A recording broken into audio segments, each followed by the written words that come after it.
चलिए इस वीडियो में आप सीखने वाले हैं बहुपद एवं बहुपद के प्रकार। इंग्लिश में बोला रहेगा तो ये पॉलिनोमियल। तो यहाँ पर ना बहुपद को समझने से पहले ना यहाँ पे चर अचर इन सबको हम लोग समझ लेते हैं, फिर हम लोग बहुपद को भी समझते हैं। देखिए तो यहाँ पे चर क्या होता है, ऐसी राशि जिसका मान बदलता रहता है ना। चर क्या रहता है, ऐसी राशि जिसका मान बदलता रहता है ना। तो जब भी हम लोग के पास कोई प्रश्न रहता है तो उसको एक्स वाई जेड यही सब हम लोग मानकर हल करते हैं। तो ये सब क्या होता है, चर होता है ना, ये वेरिएबल। तो यहाँ पे लिख देते हैं एक्स कामा वाई जेड हो गया। इस प्रकार से यू भी टी हम लोग मानकर हल करते हैं। जैसे इसमें यू मान लिए, भी मान लिए, टी। तो इस प्रकार से ये सब हम लोग का क्या है, चर है, वेरिएबल है।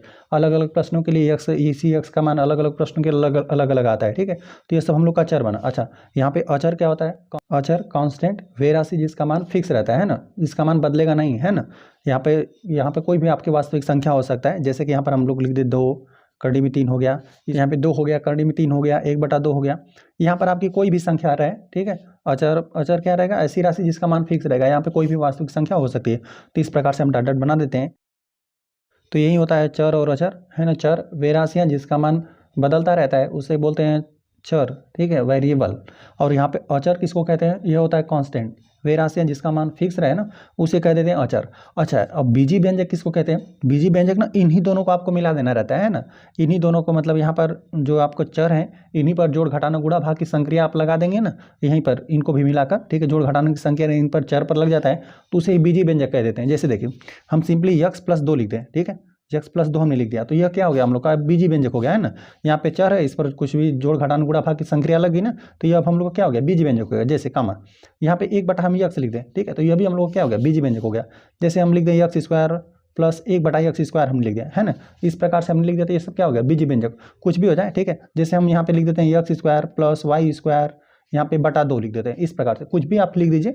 जैसे कि यहाँ पर आप चर को ले लीजिए और अचर को, यहाँ पे जोड़ घटाना गुणा भाग की संख्या लगाकर इस पर कुछ भी लिख दीजिए, तो उसे क्या बोल देंगे, बीजी व्यंजक कह देंगे, है ना। तो यहाँ पे डॉट डॉट लिख देते हैं। इस प्रकार से आप कुछ भी लिखिए। इस प्रकार से यहाँ पे जो भी चर है इस पर जोड़ घटाना गुणा भाग की संख्या लगाकर लिखेंगे तो ये सब बीजी व्यंजक है। अब देखिए, अब बहुपद क्या होता है ना, इन्हीं में से कुछ खास को हम लोग बहुपद कहेंगे। वो भी किनको कहेंगे, यहाँ पर हमने बहुपद का डेफिनेशन लिखा हुआ है, ऐसा बीजी व्यंजक, मतलब इसी में से होना चाहिए। कोई चर है, चर पर गुणा भाग की, जोड़ घटाना गुणा भाग की संक्रिया है, उसमें से हम लोग किसको बहुपद बोलेंगे ना। देखिए यहाँ पर हम लिखा हुआ है ऐसा बीजी व्यंजक जिसमें चर की घात, जो चर की घात अब हम लोग देखेंगे ना पूर्ण संख्या हो, बहुपद कहलाता है ना। जो चर है रहे, यहाँ पे चर क्या है, यहाँ पे यक्स चर है, तो यहाँ पर जो भी घात रहे ना यह पूर्ण संख्या रहे। पूर्ण संख्या का मतलब यहाँ पर हम पूर्ण संख्या लिखते हैं, होल नंबर। यहाँ पे 0 से शुरू होता है, 0 1 2 3 इस प्रकार से अनंत तक के चलता चला जाएगा, ठीक है। तो इन्हीं को कहते हैं, इन्हीं मतलब जो भी हम लोग पास चल रहे हैं ना उन पर इन्हीं में से कोई घात रहे, ठीक है। तो देखिए यक्स प्लस 2 है ना, तो यहाँ पे यक्स पर कितना घात है, एक घात है ना। यहाँ पे कुछ भी नहीं, तो यहाँ पर एक घात रहता है। तो यहाँ पे ये हम लोग का क्या बनेगा, यह जो बीजी व्यंजक है एक्स प्लस 2 ना, ये हम लोग का बहुपद में आएगा, ठीक है। चलिए यहाँ पर हम जैसे करके लिख देते हैं, यहाँ पर यक्स प्लस 2 हो गया, ठीक है। ये हम लोग का क्या है, बहुपद है। लेकिन 1/x को हम लोग नहीं ले सकते। क्यों नहीं ले सकते, देखिए यहाँ पे 1/x है ना, इसको हम लोग क्या लिख सकते हैं, अंश में जब यहाँ पे ऊपर इसको करेंगे तो यक्स पर कितना ऋण एक घात आ जाएगा। तो यहाँ पर देख रहे हैं ना, यक्स पर ऋणात्मक घात आ गया, जो कि यहाँ पे पूर्ण संख्या में नहीं होता है ना, ऋण एक घात है। तो यह हम लोग का, यह बीजी व्यंजक तो है लेकिन बहुपद नहीं है, ठीक है। यह बहुपद में नहीं आएगा। और देखिए इसकी हम लोग बात करें, यहाँ पे यक्स स्क्वायर की बात करें तो यह तो बहुपद में रहता है, लेकिन यहाँ पे प्लस 1/x स्क्वायर है, इसको हम लोग नोट करते हैं, x square plus 1/x square. अच्छा, जो भी आपके पास जो हर में चर है ना उसको अंश में करके लिख दीजिए। तो यहाँ पर इसको हम लोग हल करेंगे तो यहाँ पे एक्स स्क्वायर हो जाएगा धन, यहाँ पे एक्स स्क्वायर को अंश में ले जाएंगे तो यक्स पे कितना ऋण 2 घात आ जाएगा। तो यहाँ पे सिर्फ इतना रहता तो हो जाता, लेकिन यहाँ पे प्लस में यक्स पे ऋण 2 घात है ना। तो इसकी वजह से क्या हो जाएगा, यह हम लोग का बीजी व्यंजक तो है लेकिन यह बहुपद में नहीं आएगा। चलिए और हम लोग देखते हैं, देखिए यक्स स्क्वायर धन, इसको हम लिखते हैं x square plus y square बटा यहाँ पे 2 है ना। तो यहाँ पे जो भी हम लोग के चर है इस पर क्या है, 2 है, यहाँ पर भी 2 है। तो यहाँ पे देख रहे हैं ये पूर्ण संख्या में रहेगा, है ना, 0 से लेकर कोई भी धनात्मक संख्या होना चाहिए, ठीक है। तो ये क्या है, ये हम लोग का इसमें होगा, ठीक है, यह बहुपद है। तो यहाँ पर हम लोग इसको नोट कर देते हैं, यहाँ पे x square plus y square बटा 2 है। तो इसी प्रकार से इस बीजी व्यंजक में से हम लोग कुछ खास को बोलेंगे बहुपद। किसको बोलेंगे, हमने बताया कि यहाँ पर पूर्ण संख्या होना चाहिए, 0 से लेकर कोई धनात्मक संख्या हो। जैसे कि यहाँ पर हम सिंपली 2x भी लिख दें तो ये क्या है, ये बहुपद में आएगा, ठीक है। और क्या लिख सकते हैं, x square plus 5x plus 6 हमने लिख दिया तो ये क्या है, बहुपद है। इसी प्रकार से इत्यादि आप लिख लीजिएगा। तो ये सब हो गया आपका बहुपद। चलिए अब हम लोग बहुपद की घात समझ लेते हैं ना। बहुपद की घात किसको कहते हैं। तो यहाँ पे देखिए हमने लिख दिया कि दिए गए बहुपद में चर की अधिकतम घात को उस बहुपद की घात कहते हैं, है ना। आपके पास कोई भी बहुपद लिख दें। पहले तो अब देखिए बहुपद हमने बोल दिया ना कि अब हम लोग बहुपद का चर्चा करेंगे। तो बहुपद मतलब ऐसा बीजीय व्यंजक जिसमें यहाँ पे चर पे घात आपको पूर्ण संख्या दिया रहेगा, ठीक है। जीरो से लेकर कोई धनात्मक संख्या रहेगा, उस पर ऋणात्मक संख्या नहीं आ जाता। जो भी आप यदि ना चर आपका हर में आ गया, यदि चर आपका हर में आ गया है ना, तो उसको जब अंश भेजेंगे तो उसको ऋणात्मक हो जाएगा, उस पर ऋणात्मक घात आने लगेगा तो पूर्ण संख्या में नहीं रहेगा, है ना। तो वे सब नहीं आ सकते, इसलिए यह नहीं बना था, ठीक है। यह भी नहीं बन पाया, यह भी नहीं बन पाया, है ना, क्योंकि यह हर में जो भी चर था वो हर में था, इसलिए इसको आंसर ले जाएंगे तो ऋणात्मक घात आने लगेगा। तो ऋणात्मक घात इसमें पूर्ण संख्या में नहीं होता, इसमें जीरो से लेकर सभी धनात्मक ही संख्या होता है, ठीक है। तो यह आपका बना था बहुपद में, और यह भी बना था, है ना। और यह 1/x नहीं बना था, और यहाँ पे x² + 1/x² नहीं बना था। तो अब बात करते हैं बहुपद की घात का। तो जो भी आपके पास बहुपद लिख दे ना, तो उसमें चर की आप अधिकतम घात लिखेंगे, ठीक है। जैसे हम एग्जाम्पल के लिए यहाँ पे लिख देते हैं, जैसे जैसे जैसे हमने लिख दिया x + 2। यहाँ पे x + 2 जाहिर सी बात है बहुपद है, क्योंकि चर पे जो चर की घात है वो क्या है, एक पूर्ण संख्या है। यहाँ पे एक घात है ना, मतलब संख्या एक है, चर पर एक है, तो यह हम लोग का बहुपद है। x + 2 यहाँ पे लिख देते हैं बहुपद की घात। यहाँ पे बहुपद की घात कितना है, एक है, ठीक है। बहुपद घात एक हो गया। और चलिए यहाँ पे x² + 5 लिख देते, तब बहुपद की घात क्या हो जाता, लिख देते हैं बहुपद की घात। अब यहाँ पे देखिए चर क्या है आपका, x है, x पर अधिकतम घात क्या है, 2। तो यहाँ पे बहुपद का घात कितना बनता, 2 बनता। चलिए इस प्रकार से और हम एग्जाम्पल लेते हैं। जैसे हमने लिख दिया x² प्लस यहाँ पे y पे 7 घात हमने लिख दिया, प्लस z पर हमने 15 घात लिख दिया, ठीक है। यह भी आपका बहुपद है ना। जाहिर सी बात है यहाँ पे चर 3 है, ठीक है। चरों की संख्या 3 हो गया, लेकिन यह आपका बहुपद है। देख रहे हैं जो भी आपके पास चर है ना, इन पर घात क्या है, पूर्ण संख्या है, तो यह आपके बहुपद है। तो लिख देते हैं बहुपद की घात।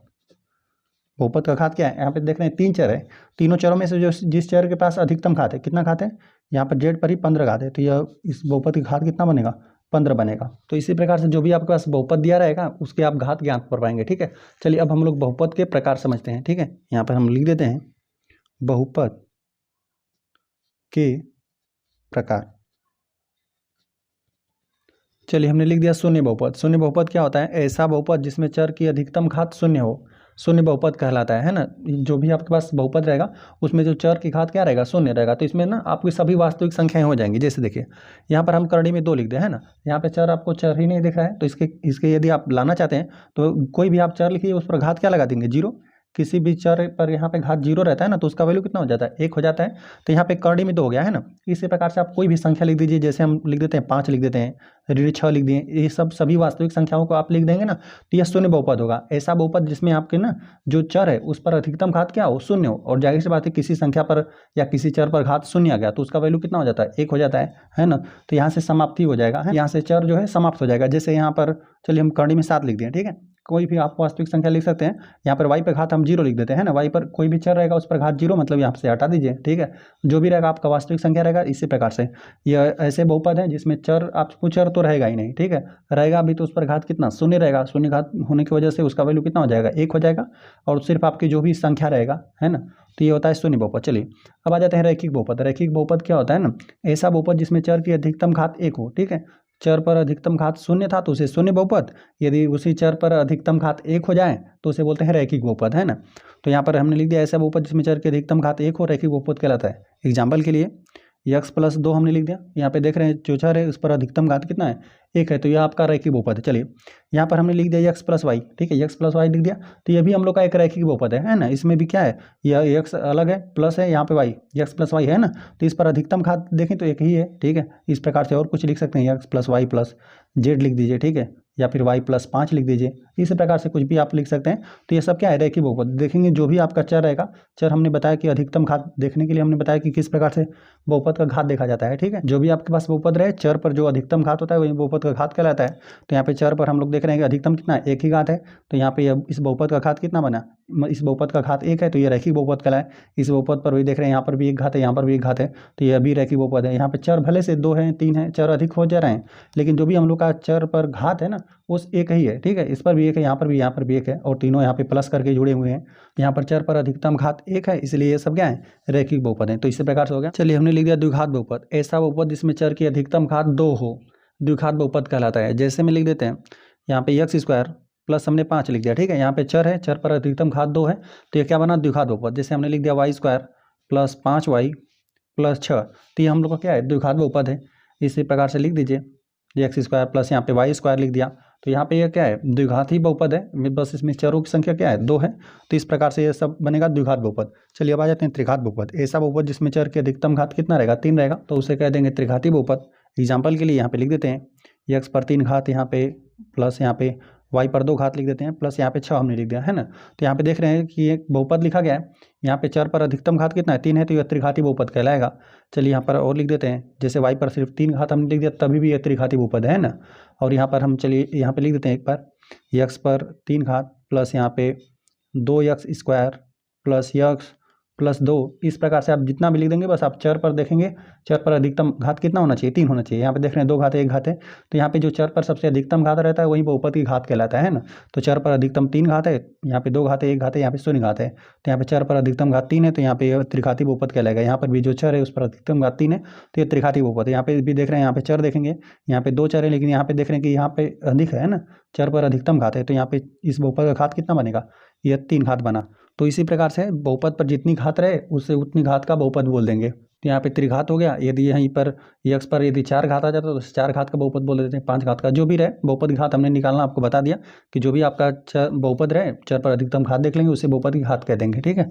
और एक हम बताते हैं कि बहुपद में ना यहाँ पे पदों को गिनना भी आता है, ठीक है। तो पद क्या होते हैं, यहाँ पर पद की बात करेंगे तो बीच में आप जोड़ घटाना देख लेंगे ना, तो यहाँ पर पदों की संख्या आप बता देंगे। जैसे देखिए यहाँ पे एक्स स्क्वायर प्लस 5 लिखा है ना, जोड़ घटाना बीच में आ जाए तो वो एक पद गिनाता है, ठीक है।